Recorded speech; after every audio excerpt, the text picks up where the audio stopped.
بسم اللہ الرحمن الرحیم۔ شروع کرتا ہوں اللہ کے پاک نام سے جو بہت بڑا مہربان نہایت رحم والا ہے۔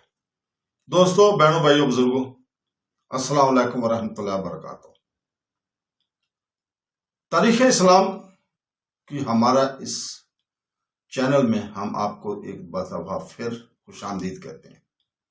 اسلامی تاریخ کے حیرت انگیز واقعات کی ہماری سیریل کے ایک اور مینی کے ایپیسوڈ میں قسط میں ہم آپ کو خوش آمدید کہتے ہیں، جہاں ہم طاقتور سوالات، پوشیدہ حکمت اور قابل ذکر لمحات کو دریافت کرتے ہیں جنہوں نے اسلام کے سفر کو تشکیل دیا۔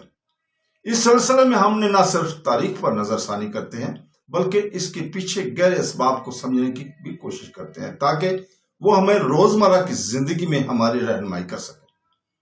آج ہم ایک ایسے سوال پر غور کرنے جا رہے ہیں جسے ہر مسلمان دن میں 5 بار سنتا ہے، لیکن بہت سے لوگ اس کی اصلیت کو پوری طرح نہیں جانتے۔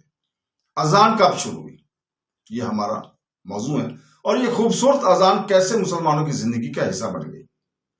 اذان کی کہانی ہمیں مدینہ منورہ کی طرف ہجرت کے بعد کے ابتدائی ایام میں لے جاتی ہے، جو کہ رسول پاک صلی اللہ علیہ وسلم کے دور میں مسلم کمیونٹی بڑھنے لگی تھی اور اب باقاعدہ نماز بعد جماعت ادا کی جا رہی تھی۔ تاہم ایک عملی چیلنج اس وقت تھا، لوگوں کو نماز کی طرف کیسے بلایا جائے۔ ابھی تک کوئی نظام موجود نہیں تھا اور صحابہ مختلف نظریات تجویز کرنے لگے تھے۔ کچھ نے 1 گھنٹی کا استعمال کرنے کا مشورہ دیا جیسے عیسائی استعمال کرتے تھے، دوسرے نے یہودی روایت کی طرح ہارن پر تجویز کیا۔ ان خیالات پر تبادلہ خیال کیا گیا، لیکن نبی کریم صلی اللہ علیہ وسلم نے انہیں فوری طور پر منظور نہیں کیا۔ وہ ایک ایسا طریقہ چاہتے تھے جو اسلام کے لیے منفرد ہو، ایسا طریقہ جو اسلام مسلم کمیونٹی کے لیے ایک گہرا معنی اور شناخت رکھتا ہو۔ اسی دوران ایک صحابی عبداللہ ابن زید نے خواب دیکھا۔ اس خواب میں اس نے سبز لباس میں ملبوس ایک آدمی کو دیکھا جو اسے اذان کے کلمات سکھا رہا تھا۔ جب وہ بیدار ہوا تو نبی کریم صلی اللہ علیہ وسلم کے پاس گیا اور جو کچھ آپ نے دیکھا اس کو بیان کیا۔ نبی کریم صلی اللہ علیہ وسلم نے غور سے سنا اور اس خواب میں حقیقت کو پہچان لیا، تو انہوں نے اسے بتایا کہ یہ ایک سچا نظارہ ہے، اور اسے یہ کلمات دوسرے صحابی بلال بن رباح کو اس کی مضبوط اور خوبصورت آواز کی وجہ سے سکھانے کا حکم دیا۔ اس کے بعد حضرت بلال رضی اللہ تعالیٰ عنہ کھڑے ہوئے اور مدینہ میں پہلی بار کھلے عام اذان دی گئی۔ ان کی آواز گلیوں میں گونجی۔ ایسے الفاظ تھے جو جلدی دنیا کی سب سے زیادہ پہچانی جانے والی آوازوں میں سے ایک بن گئے۔ اس وقت اسلام میں اذان کو سرکاری اذان کے طور پر قائم کیا گیا تھا۔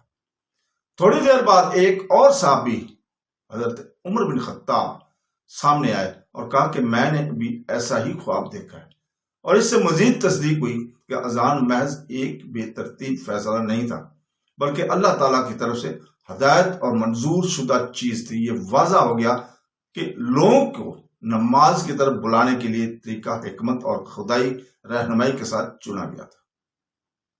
اذان صرف نماز کے وقت کا اعلان نہیں ہے، یہ معنی سے بھرا ہوا پیغام ہے جس کا آغاز اللہ تعالیٰ کی عظمت کے اعلان سے ہوتا ہے۔ ہر سننے والے کو یاد دلاتا ہے کہ اس سے بڑا کوئی نہیں ہے، پھر یہ شہادت کی تصدیق کرتا ہے۔ ایمان کی گواہی لوگوں کو یقین اور کامیابی کی طرف بلاتی ہے۔ یہ انہیں دعوت دیتا ہے کہ وہ اپنے دنیاوی خلفشار کو چھوڑ کر کسی اور چیز کی طرف رجوع کریں۔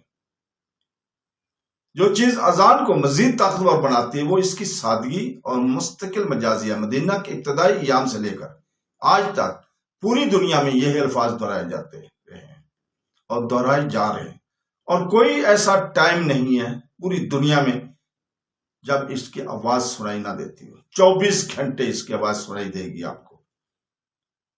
مسلمان چاہیے کہیں بھی رہتا ہو، اذان ایک ہی رہتی ہے۔ یہ مختلف ثقافتوں، زبانوں اور پس منظر کے لاکھوں لوگوں کو متحد کرتی ہے۔ اذان کا وقت بھی مومنوں کو نظم و ضبط اور ساخت سے جوڑتا ہے۔ یہ انہیں یاد دلاتا ہے کہ ان کا دن نہ صرف دنیاوی سرگرمیوں کے بارے میں ہے بلکہ روحانی تعلق کے بارے میں بھی ہے۔